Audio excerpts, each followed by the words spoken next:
Terima kasih yang udah klik channel kami, Mama Happy. Kalau berkenan silakan subscribe dan bunyikan loncengnya biar dapat update dari kami.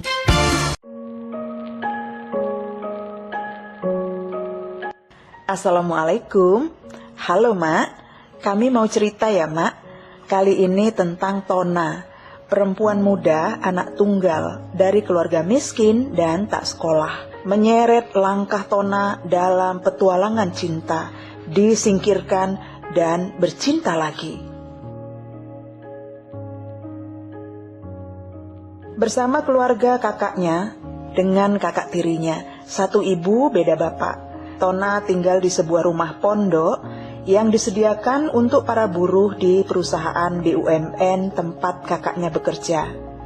Kakaknya memiliki 4 anak yang masih kecil. Karena kakaknya, suami istri setiap hari bekerja, maka Tona yang melakukan rutinitas di rumah, mengurus 4 orang ponakannya, memasak, mencuci, ngambil air bersih, dan seterusnya. Begitulah setiap hari. Di usianya yang terus beranjak remaja, Tona bergaul dengan teman-teman sebayanya, mengikuti pengajian, pergi ke pesta pernikahan teman sebayanya, ikut berbelanja ke pasar, hingga mulai bekerja sebagai buruh harian lepas BHL di perkebunan. Tentu saja upah kerjanya tak seberapa, karena tenaganya juga belum seberapa. Tapi karena Tona gak sekolah, hanya itu yang bisa dilakukannya. Tona bermimpi untuk punya uang sendiri, beli kebutuhan pribadinya sendiri, tidak menunggu pemberian kakak tirinya.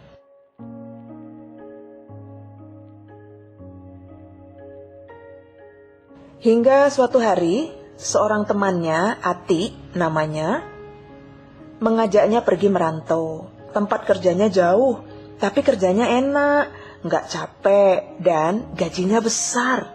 Begitu Ati membujuk Tona. Tona melihat si Ati yang baru pulang merantau itu memang terlihat cantik. Kulitnya putih, bersih, bajunya bagus, badannya wangi parfum. Nggak seperti Tona, kulitnya kusam tak terurus, baju-bajunya jelek. Ia hanya beli baju baru setahun sekali menjelang lebaran. Tona tertarik dengan tawaran temannya itu. Tona juga ingin sekali mencari pengalaman di luar lingkup perkebunan kelapa sawit tempat ia tinggal selama ini. Ia ingin kulitnya bersih seperti yang dimiliki Ati temannya, berdandan cantik layaknya gadis muda. Akhirnya Tona setuju dengan tawaran temannya untuk ikut kerja merantau. Tona minta izin pada kakaknya.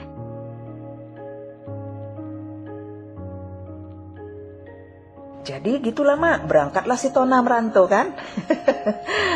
Perjalanan menuju kota tempatnya bekerja ditempuh selama 3 hari 2 malam naik bis. Biaya perjalanan, makan dan minum semua ditanggung si Ati. Di sepanjang perjalanan, Ati memberi penjelasan dan sekaligus pengarahan tentang apa yang harus dikerjakan oleh si Tona nanti di tempat kerjanya. Kita akan bekerja di kafe, Ton. Iya, di kafe, katanya. Pekerjaan Tona nanti hanya menerima tamu yang datang untuk makan dan minum. Tona heran, kenapa tamu yang datang harus ditemani? Ya iyalah, supaya tamu yang datang jadi pelanggan, supaya dia mau datang lagi, gitu. Makanya kamu harus berpakaian yang rapi, berdandan yang cantik, dan pakai minyak wangi lah, biar wangi, jadi tamunya senang, kata si Ati memberi pengarahan. Ati membawa Tona ke kota Batam ternyata. Tapi Tona tak lagi pusing memikirkan tempat kerjanya. Yang penting dia dapat kerjaan dan gajinya besar, bisa menikmati hidup lebih mudah dibanding hanya berdiam di rumah, mengurus 4 ponakan, dan menunggu uang pemberian kakak tirinya.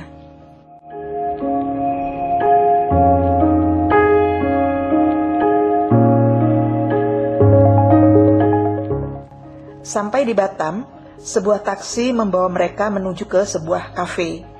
Atik memperkenalkan Tona pada teman-temannya yang sudah lebih dulu bekerja di kafe itu.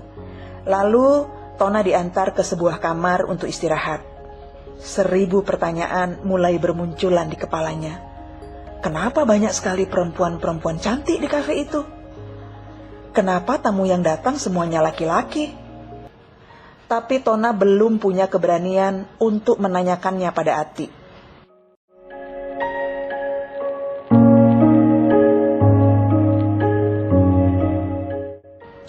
Barulah setelah malam tiba, Tona diminta untuk berdandan dan memulai pekerjaannya menjadi pelayan kafe. Tugasnya menemani tamu laki-laki. Ya, menemani tamu laki-laki. Tona, gadis kecil 15 tahun itu masih canggung. Ia belum paham betul bagaimana menemani tamu di kafe. Akhirnya datang tamu pertama yang harus ditemani Tona. Tamu ini mulai memegang tangannya dan duduk merapat kepada tubuhnya. Tona risih dan berusaha menjauh, hingga Tona mendapat teguran dari pemilik kafe. Tona diminta melayani semua tamu-tamunya dengan luwes dan sepenuh hati.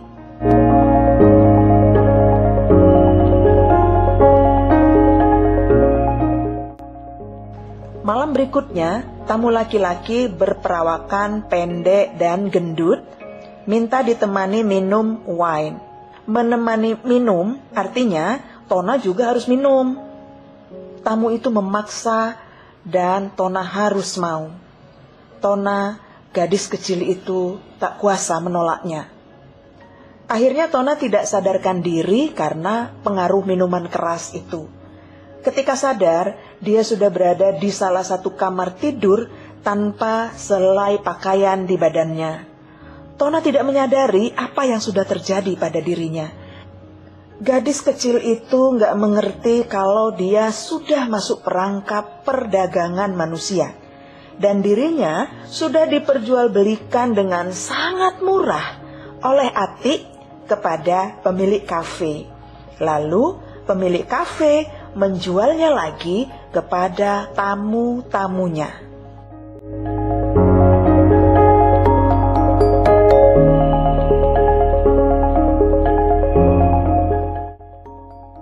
Bulan berikutnya, Tona mulai terbiasa menjadi pelayan kafe.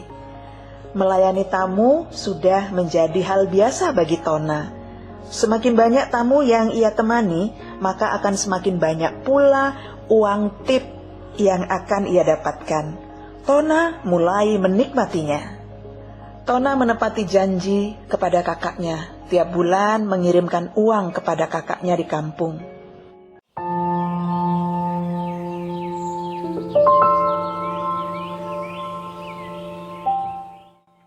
Suatu hari Tona mendapat tamu yang tidak seperti biasanya. Tamu itu sepertinya suka sama Tona. Laki-laki yang umurnya lebih tua dari suami kakak tirinya di kampung. Tapi laki-laki itu nampak sopan, baik, ya kan? Dia menyatakan cinta pada Tona dan ingin menikahinya. Tak lama mereka pun menikah, Mak. Tona hidup bahagia dengan laki-laki itu dan menetap di kota Batam. Tona hidup bergelimang kemewahan yang belum pernah dirasakan sebelumnya. Memiliki rumah, kendaraan, dan perabotan mewah melengkapi kekayaan yang selama ini diimpikannya. Tona merasa bahagia. Sepertinya apa yang dia cita-citakan sudah berada dalam genggaman.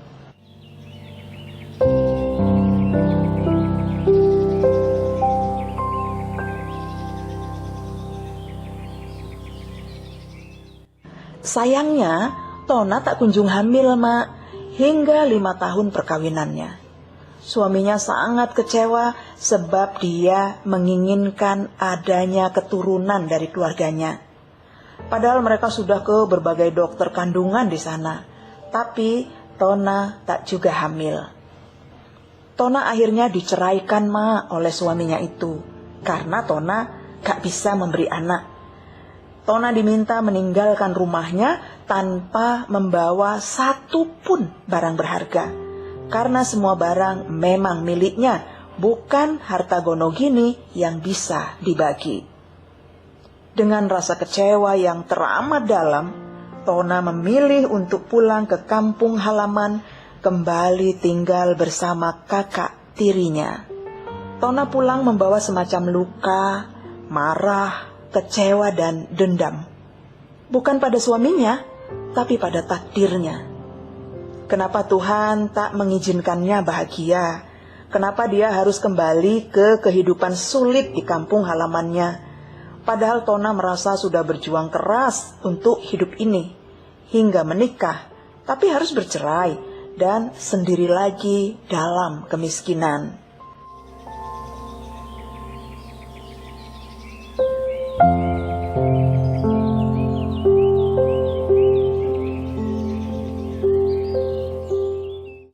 Tona kini menjalani hari-harinya di kampung halamannya di pinggir perkebunan.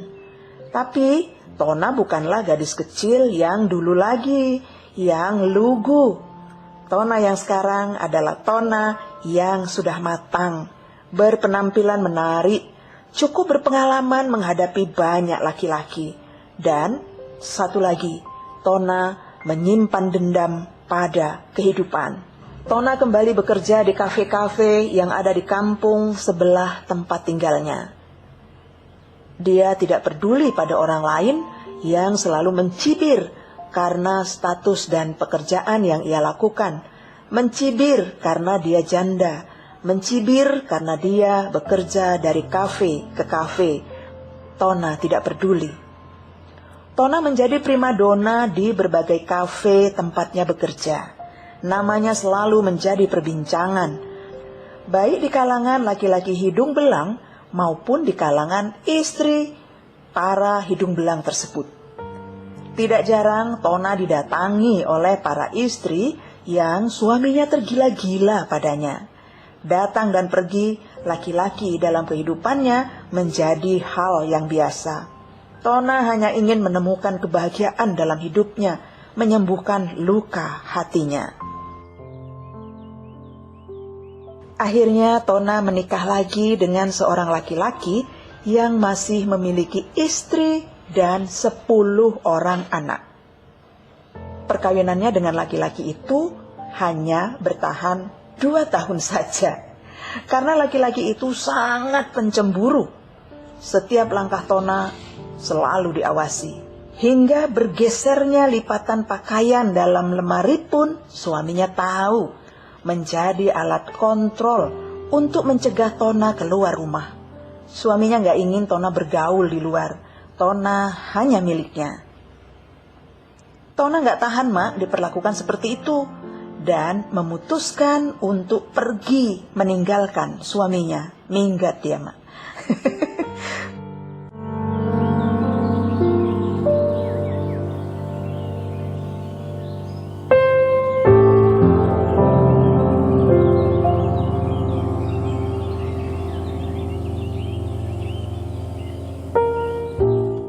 Kali ini Tona ke Pematang Siantar. Ia kembali bekerja di kafe dan berkenalan dengan pemuda lajang yang jatuh cinta kepadanya. Mereka menikah dengan pesta yang cukup meriah. Tapi seperti pernikahan sebelumnya, rumah tangga mereka tidak bertahan lama. Laki-laki muda yang menjadi suaminya itu sering melakukan kekerasan dalam rumah tangga, sering melakukan KDRT kepada Tona. Tona kembali pulang ke kampung halamannya.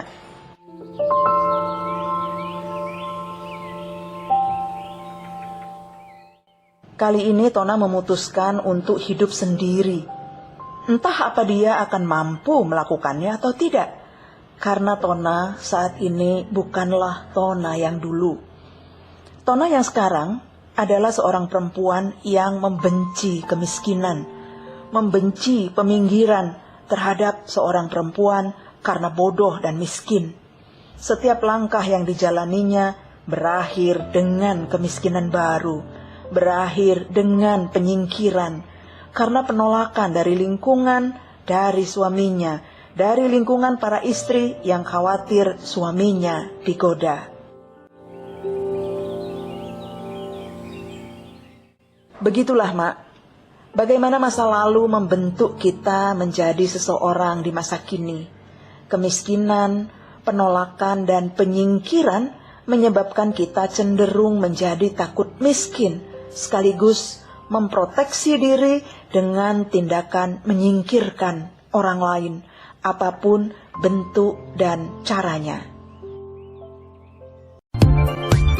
Oke, Mak, itu dulu cerita dari kami. Beritahu kami kalau Anda menyukainya. Tekan subscribe, tekan juga tombol loncengnya supaya Anda mendapat update dari kami. Kalau ada cerita menarik yang ingin Anda bagikan, hubungi kami dan kami akan mengisahkannya untuk Anda semua. Terima kasih.